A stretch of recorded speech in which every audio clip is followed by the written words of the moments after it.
In the shadowed corridors of Buckingham Palace, where centuries of tradition clash with the raw urgency of mortality, Princess Anne delivered a response that cut through the silence like a blade forged in decades of unyielding duty to ***. What words could a sister utter when her brother, the king, effectively began passing the machinery of the monarchy to his son amid whispers of frailty and necessity? This wasn't a ceremonial flourish or a quiet family accord. It was a moment laced with the weight of history, personal loyalty, and the quiet fear that the crown's continuity might fracture under its own demands. The air in those historic rooms must have thickened with unspoken questions about legacy, sacrifice, and the delicate balance between a father's hard-won reign and a son's prepared ascent. The British monarchy has always thrived on careful choreography, yet recent years have tested its rhythm in ways few outsiders fully grasp. King Charles III ascended the throne in September 2022 after a lifetime as heir apparent,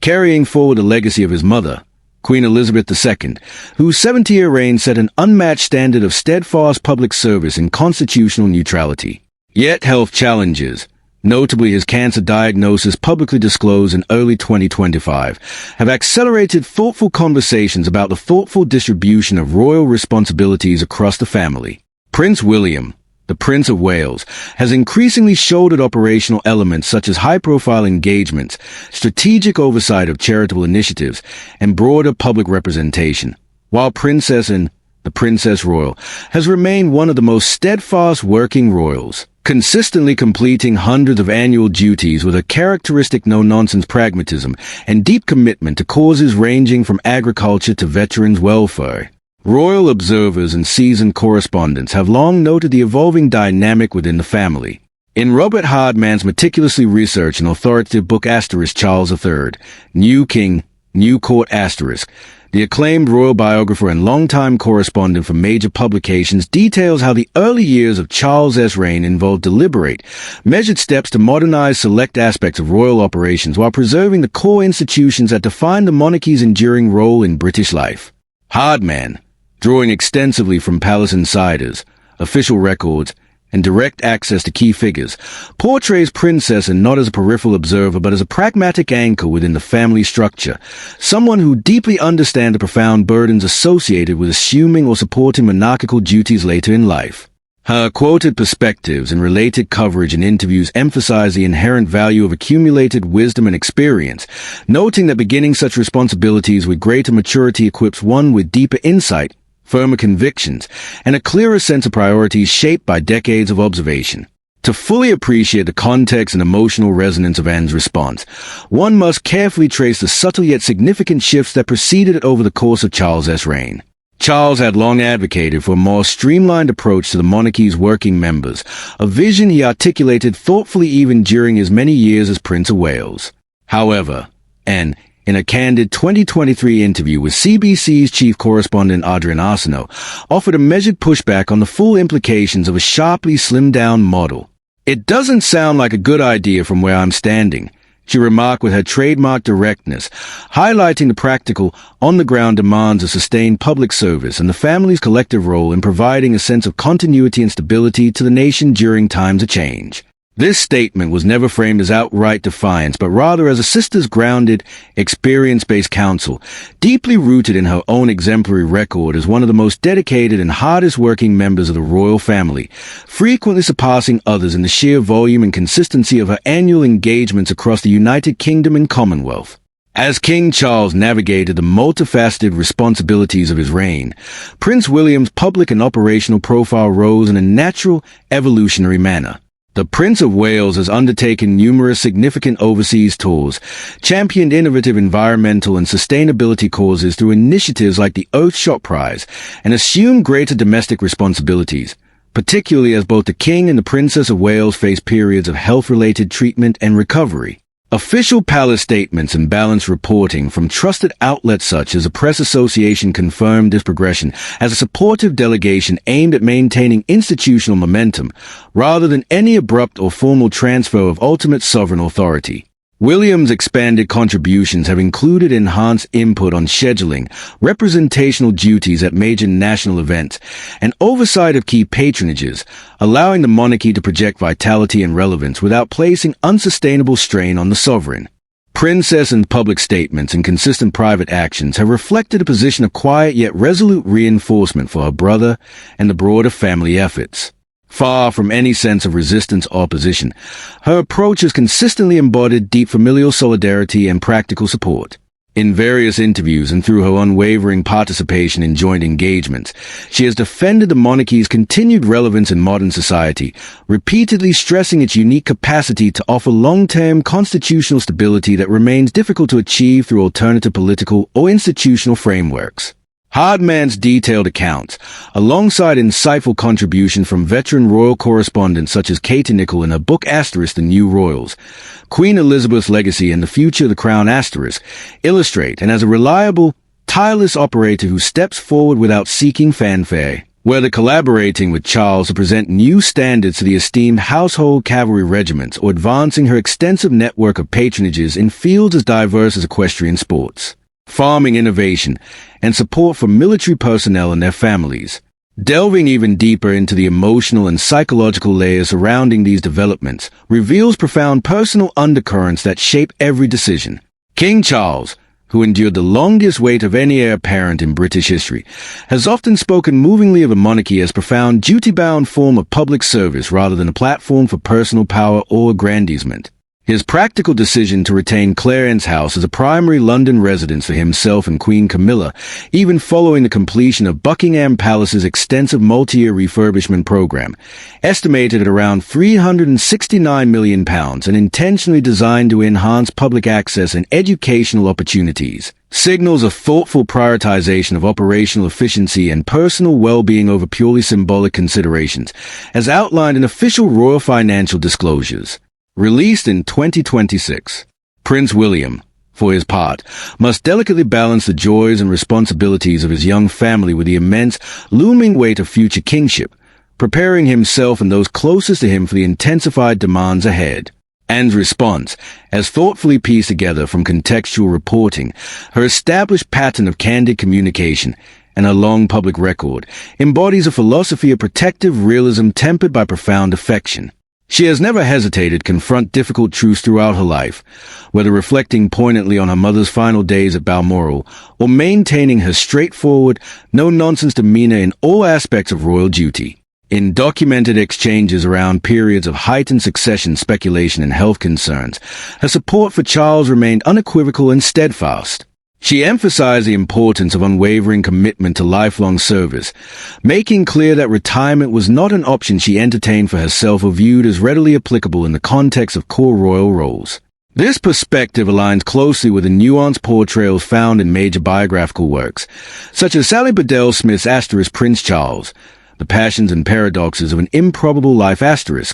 which captures the intricate, often emotionally complex family bonds and the relentless pressures of expectation that define the royal experience across generations. The monarchy's institutional strength is historically derived from its proven capacity for thoughtful adaptability, informed by discreet counsel and an awareness of broader national and international contexts, as thoughtfully explored in scholarly works like Rory Cormack and Richard J. Aldrich's The Secret Royals, Spying in the Crown, From Victoria to Diana Starr. While not directly applicable to every contemporary development, such historical analyses remind us that behind the layers of ceremonial tradition and public pageantry often lie carefully considered decisions intended to safeguard the crown's long-term endurance and relevance. Anne, with her accomplished equestrian achievements, extensive military affiliations as Colonel-in-Chief of multiple regiments, and decades of hands-on service, consistently brings a uniquely grounded, realistic perspective to family discussions, viewing the monarchy not as an inherently fragile entity but as one made resilient through collective dedication, shared experience, and pragmatic adjustments when circumstances require them. Observers across the spectrum of royal journalism note that any discussion of increased responsibilities for William represents less a dramatic, singular power shift and more a continuation of pragmatic, evolutionary delegation designed to sustain the institution's effectiveness. William's growing authority in prestigious areas such as the granting of royal warrants, extended to him and Catherine in a historic first for a Princess of Wales in over a century, reflects forward-looking preparation for future leadership while actively supporting British industry, craftsmanship, and cultural excellence, all duly authorized and encouraged by King Charles himself to ensure continuity and vitality. and has witnessed and contributed to similar transitional phases across multiple reigns, from the later years of her grandmother Queen Elizabeth the Queen Mother through her mother's unparalleled tenure, and her response in current context underscores a firm belief in continuity, stability, and the value of measured preparation over any perception of sudden crisis or rupture. The human and emotional dimensions of these royal transitions linger long in the public consciousness and private family reflections. King Charles has faced waves of media speculation and personal health battles with notable dignity and resilience, frequently appearing alongside family members at significant national events such as Commonwealth Day services, military commemorations, and ceremonial presentations. Princess's visible presence and supportive role at many of these occasions, often marked by her trademark dry wit and resolute demeanor, provide a powerful, reassuring signal of underlying family unity. Her personal history is rich with examples of championing causes deeply aligned with core family values, from her competitive riding career and its associated challenges to her tireless advocacy for rural communities and armed forces personnel, elements richly chronicled in biographical studies dedicated to the Princess Royal's life and contributions. The investigative lens applied to these matters consistently reveals not grand internal fractures, but rather a close-knit family thoughtfully navigating the inevitable passage of time, responsibility, and generational change. Experienced royal correspondents, as analyzed in academic reviews of media coverage surrounding the institution, frequently emphasize how narratives of division or abrupt upheaval often serve to amplify what are, in reality, routine operational adjustments and supportive delegations within complex, tradition-bound system. Anne's measured voice, whether expressed through formal interviews praising her brother's lifelong commitment to service or offered in more intimate settings of family council, functions as a vital counterbalance to sensationalism, consistently reinforcing the themes of steadfastness, duty, and institutional resilience. She knows from personal experience, as articulated across numerous public statements over the years, that the monarchy provides a unique form of long-term national stability that proves remarkably difficult to replicate through other means in a rapidly changing world. As individual days unfold into sustained patterns of public appearances, private deliberations, and ongoing royal work, the emotional layering of these transitions becomes increasingly evident to those paying close attention. There is loyalty profoundly tempered by hard-earned realism, affection deeply shaped by a lifetime of shared history and mutual understanding, and a collective recognition that the Crown's demands test every member in unique yet interconnected ways. William steps forward not in isolation or as a solitary figure assuming unchecked power, but as part of a supportive network that includes the invaluable perspective and experience offered by his aunt. Charles continues to fulfill his sovereign responsibilities with focus, remaining actively engaged in key constitutional matters and selective public duties, while thoughtfully delegating operational elements in ways that preserve his energy and allow the institution to function at full capacity. This balanced approach echoes thoughtful precedents established in earlier monarchical histories, where deliberate preparation and family collaboration have consistently paved the way for seamless successions without diminishing the dignity or contributions of the current sovereign. Princess Anne's response, viewed through this comprehensive lens, resonates powerfully as one of genuine endorsement, expressed both through her spoken words and her continued exemplary actions on behalf of the family and nation. She persists with a characteristically rigorous schedule of engagements, serving as a living embodiment of the strong work ethic and sense of purpose that she clearly expects from all those privileged to hold royal roles. Her famously blunt and straightforward communication style, evident in everything from early pre-wedding interviews decades ago to her practical, hands-on approach to estate management and public service, continues to serve as an inspiring model of resilience and authenticity amid the often ornate trappings of royal life. In confronting the reality surrounding Charles's decisions about workload distribution and preparation for the future, and highlights not any sense of loss or diminishment, but rather the positive potential of thoughtful evolution, ensuring that the institution so carefully stewarded by her mother remains vibrant, relevant, and firmly rooted in its foundational principles of service. The broader narrative of the British royal family remains one defined by remarkable endurance across centuries of social, political, and technological transformation. Individual responses such as Princess Anne contribute essential threads to this larger, ongoing tapestry of adaptation and continuity. Her contributions affirm a deep-seated trust in the capabilities of the next generation, while simultaneously honoring the achievements and ongoing role of the present sovereign. This approach reflects a calm, resolute assertion that royal duty ultimately transcends any single person's circumstances or personal timeline,